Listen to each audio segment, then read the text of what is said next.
Hello, we're here to debate something that's very important to Chelsea fans at the moment, and it's an issue that's causing a lot of consternation among our support.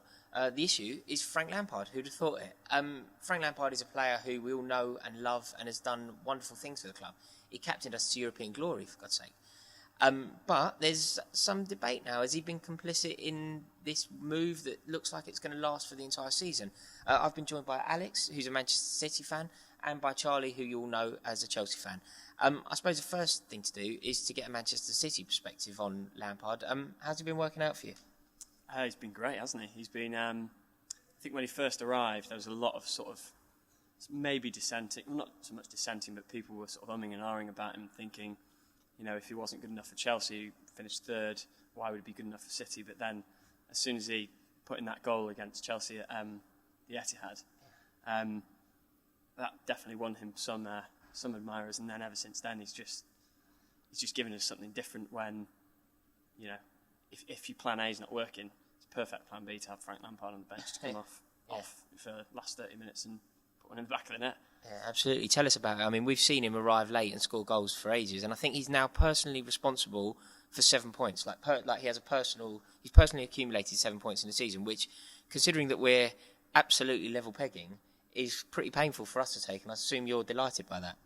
Yeah, as you'd imagine. I mean, he scored important goals against Southampton, Chelsea, obviously, Sunderland, and Hull, I think, as well. Yeah. And it's just. Yeah. And for a guy he's not starting every week, you know, it's amazing. And at his age, you know, I think beforehand, everyone at City and pretty much everyone is just universally respected, and everyone knows that Frank Lampard's a really, really good player. But then now he's got another set of fans to absolutely worship the ground he walks on. Excellent news.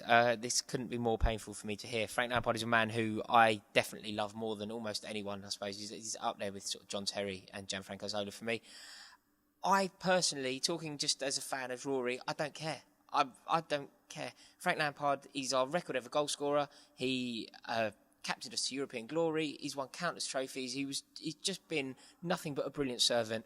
So personally speaking, I'm not offended by this. But he's an intelligent man. There's no doubt about that. He must have been complicit in this move, and it reeks a bit. It's as if he's kind of snaked his way into a club when very recently he said he'd never play for another Premier League club. Charlie works for the Mail, and I'm just wondering if there was sort of a press perspective on this, Charlie. Do you feel that he's involved, or do you feel that he actually thought he was going to go and sign for New York? He's too clever not to be involved. He was never on loan at Manchester City. He was a Manchester City player and still is. You know, it's assumed and thought that he will join up in New York after the Premier League season. I think it's a little bit disingenuous from all parties.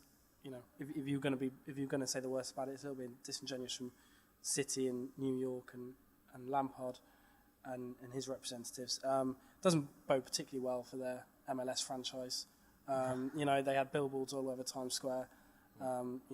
People buying Lampard shirts, people buying season tickets.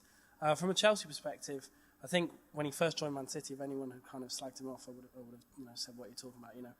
And what I will say is that what Frank Lampard's done for Chelsea will always be there, no matter what he does. But now it's a different story. Obviously, I don't think anyone's mood was helped after the Tottenham game by knowing City got the winner to. Put them Lego.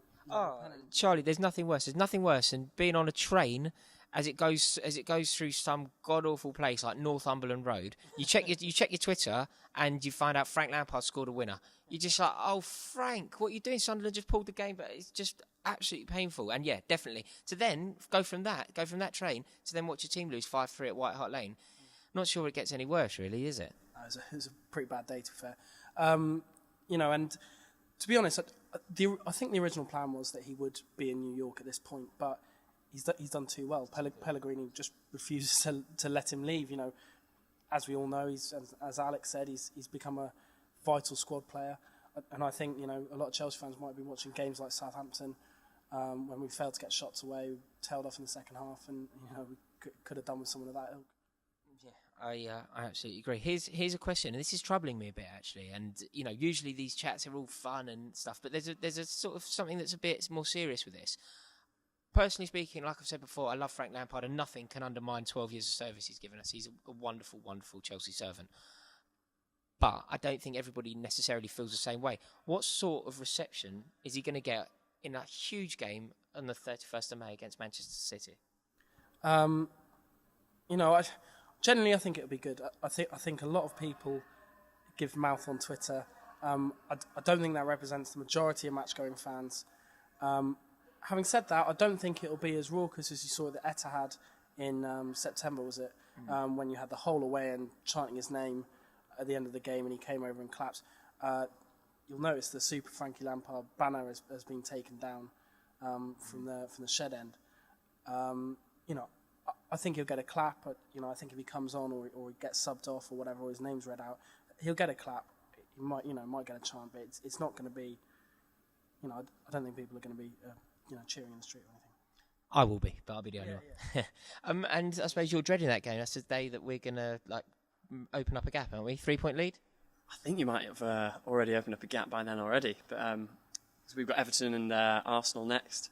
And we're going to be relying on your man Frank Lampard there because Yaya Touré's gone.